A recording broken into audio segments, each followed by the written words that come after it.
Hello everyone, আসসালামু আলাইকুম। আশা করি সকলে ভালো আছেন এবং সুস্থ আছেন। তো বন্ধুরা, আবারও একটি নতুন সরকারি চাকরির বিজ্ঞপ্তি নিয়ে আপনাদের সাথে বিস্তারিত আলোচনা করার জন্য হাজির হয়েছি। খুব সুন্দর সার্কুলার কর কমিশনের কার্যালয় বিশাল একটি বিজ্ঞপ্তি প্রকাশ করা হয়েছে। তো কর কমিশনের কার্যালয় এখানে যে 6টা ক্যাটাগরি পদ সংখ্যা দেওয়া আছে, দেখেন খুবই সুন্দর সুন্দর পদ দেওয়া আছে। এখানে অফিস সহকে 23 জন লোক নিয়োগ করা হবে। এসএসসি পাস দেওয়া আছে। অফিস সহকারী কাম কম্পিউটার মুদ্রাক্ষরিক এখানে 21 জন লোক নিয়োগ করা হবে। এখানে দেওয়া আছে উচ্চ মাধ্যমিক পাশ করে আবেদন করতে পারবেন। 60 মুদ্রাক্ষরিক কাম কম্পিউটার অপারেটর এখানে 20 জন লোক নিয়োগ করা হবে। এখানে স্নাতক ডিগ্রি পাশ করে আবেদন করতে পারবেন। উচ্চমান সহকারী 20 জন লোক নিয়োগ করা হবে। স্নাতক ডিগ্রি পাশ করে আবেদন করতে পারবেন। প্রধান সহকারী 17 জন লোক নিয়োগ করা হবে। স্নাতক ডিগ্রি পাশ করে আবেদন করতে পারবেন। কম্পিউটার অপারেটর এখানে 1 জন লোক নিয়োগ করা হবে। তো এখানে কর কমিশনের কার্যালয় এখানে আবেদন করতে পারবেন 6টা ক্যাটাগরির পোস্টে, যেখানে প্রায় 100 জনের মতো লোক নিয়োগ করা হবে। যাদের বয়স 18 থেকে 30 বছর তারাই আবেদন করতে পারবেন। তো আবেদনটা করতে হবে অনলাইনের মাধ্যমে। 30 এপ্রিল থেকে আবেদনপত্র শুরু হবে এবং 14 মে পর্যন্ত অনলাইনের মাধ্যমে আবেদন করতে হবে। আমি নিয়োগ সম্পর্কিত বিস্তারিত আলোচনা করব। প্রিয় বন্ধুরা, বিস্তারিত বলার আগে আপনাদের কাছে একটা রিকোয়েস্ট থাকবে। আমাদের চ্যানেলটি যেহেতু সরকারি চাকরি নিয়োগ সম্পর্কিত চ্যানেল, প্রত্যেকটা সরকারি চাকরি নিয়ে বিজ্ঞপ্তি আসা মাত্র আমাদের চ্যানেলে আপলোড করা হয়, বিস্তারিত আলোচনা করা হয়। তো আমাদের চ্যানেলটি অবশ্যই সাবস্ক্রাইব করে রাখবেন। প্রিয় বন্ধুরা, বলছিলাম যে গণপ্রজাতন্ত্রী বাংলাদেশ সরকার কর কমিশনের কার্যালয় কর অঞ্চল ঢাকা নিয়োগ সম্পর্কিত বিস্তারিত আলোচনা করব। তো এখানে সর্বমোট 6টা ক্যাটাগরি পোস্টে আবেদন করতে পারবেন। তো দেওয়া আছে যে ঢাকা বিভাগের নিয়োগ বিজ্ঞপ্তি এটা, যেখানে ঢাকা বিভাগের সকল জেলা থেকে আবেদন করতে পারবেন। তো দেখেন এখানে যদি নিচ থেকে শুরু করি, 6 নম্বর পদে দেওয়া আছে অফিস সহায়ক পোস্টে 20তম গ্রেডে বেতন পাবেন। 23 জন লোক নিয়োগ করা হবে। এখানে দেওয়া আছে কোনো স্বীকৃত শিক্ষা বোর্ড হইতে মাধ্যমিক স্কুল সার্টিফিকেট পাশ করলে আবেদন করতে পারবেন, অর্থাৎ এসএসসি পাশ করলে আবেদন করা যাবে। অফিস সহায়ক পোস্টে 23 জন লোক নিয়োগ করা হবে। শুধুমাত্র এসএসসি পাশে আবেদন করতে পারবেন। দেখেন ঢাকা বিভাগের নরসিংদী, গাজীপুর, শরীয়তপুর, নারায়ণগঞ্জ, টাঙ্গাইল, কিশোরগঞ্জ, মানিকগঞ্জ, ঢাকা, মুন্সিগঞ্জ, মাদারীপুর, গোপালগঞ্জ, ফরিদপুর জেলা। তো এই কটি জেলায় কিন্তু আবেদনটা করতে পারবেন। তারপরে দেওয়া আছে অফিস সহকারী কাম কম্পিউটার মুদ্রাক্ষরিক পদের নাম দেওয়া আছে অফিস সহকারী কাম কম্পিউটার মুদ্রাক্ষরিক এখানে 21 জন লোক নিয়োগ করা হবে।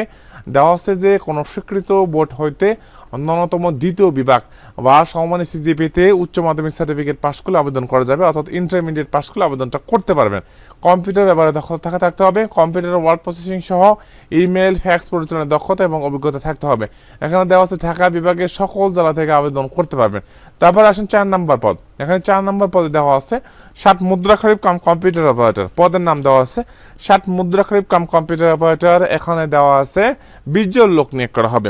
এখানে দেওয়া আছে যে কোনো স্বীকৃত বিশ্ববিদ্যালয় হইতে ন্যূনতম 2য় বিভাগে স্নাতক সমাধি থাকলে আবেদন করতে পারবেন। যাদের অনার্স করা আছে তারা আবেদন করতে পারবেন এবং যাদের ডিগ্রিও আছে, পিবিএস করা আছে, তারা সকলে আবেদন করতে পারবেন। 60 মুদ্রাক্ষরিক কাম কম্পিউটার অপারেটর এখানে 20 জন লোক নিয়োগ করা হবে। স্নাতক ডিগ্রি পাশ করলে আবেদন করতে পারবেন। কম্পিউটার ব্যবহার দক্ষতা থাকতে হবে। কম্পিউটারের ওয়ার্ড প্রসেসিং সহ ইমেইল, ফ্যাক্স মেশিন ইত্যাদি চালানোর দক্ষতা এবং অভিজ্ঞতা থাকতে হবে। ঢাকা বিভাগের সকল জেলা থেকে আবেদন করতে পারবেন।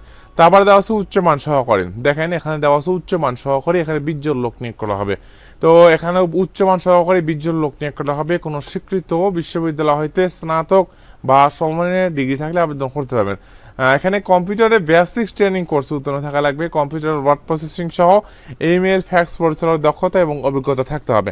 প্রধান সহকারী পদের নাম দেওয়া আছে প্রধান সহকারী 17 জন লোক নিয়োগ করা হবে। কোনো স্বীকৃত বিশ্ববিদ্যালয় হইতে ন্যূনতম 2য় শ্রেণীতে সমতুল্য সিজিপিতে স্নাতক সমাধি থাকলে আবেদন করতে পারবেন। তারপর দেওয়া আছে কম্পিউটার অপারেটর পদের নাম দেওয়া আছে কম্পিউটার অপারেটর এখানে 1 জন লোক নিয়োগ করা হবে। দেওয়া আছে যে কোনো স্বীকৃত বিশ্ববিদ্যালয় হইতে বিজ্ঞান বিভাগে স্নাতক সমাধি থাকলে আবেদন করতে হবে। কম্পিউটার মুদ্রাক্ষরের সর্বনিম্ন গতি প্রতি মিনিটে বাংলাতে 20-25 শব্দ এবং ইংরেজিতে 30 শব্দ গতি সম্পন্ন থাকতে হবে।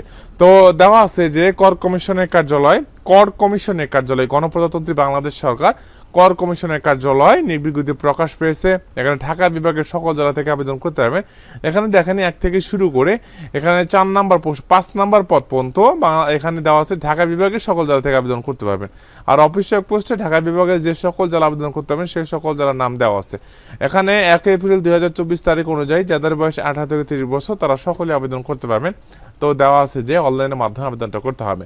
30 এপ্রিল থেকে আবেদনপত্র শুরু হবে এবং 14 মে পর্যন্ত অনলাইনের মাধ্যমে আবেদন করা যাবে। তো ট্যাক্স এখানে 20 দেওয়া আছে tax20.tok.com.bd তো এই ওয়েবসাইটে যে আপনাকে অনলাইনের মাধ্যমে আবেদনটা করতে হবে। তো সরকারি চাকরি হিসেবে এখানে আবেদন করা যাবে। এখানে গণপ্রজাতন্ত্রী বাংলাদেশ সরকার কর্তৃক সরকারি চাকরি নিয়োগ যেখানে অর্থ মন্ত্রণালয় কর্তৃক প্রকাশ পেয়েছে, এখানে আবেদন করতে পারবেন। তো এই সার্কুলার পর্যন্ত হাজির হবে নতুন সরকারি চাকরি নিয়োগ বিজ্ঞপ্তি নিয়ে। সে পর্যন্ত ভালো থাকবেন, সুস্থ থাকবেন। আসসালামু আলাইকুম।